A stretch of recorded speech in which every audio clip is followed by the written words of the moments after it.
Hello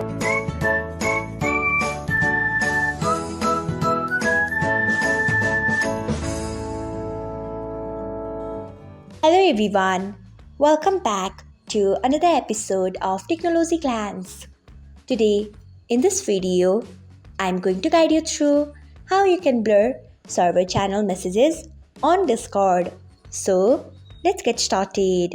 Firstly, open Discord app in your device. Then tap on settings icon. Next, tap on privacy and safety. Next, you can see the option of server channel messages. Tap on it. After that, you can see the option of blur. Tap on it. So, this is how you can blur server channel messages on Discord. Thanks for watching. If you found this guide helpful, we would love it if you hit the thumbs up button below.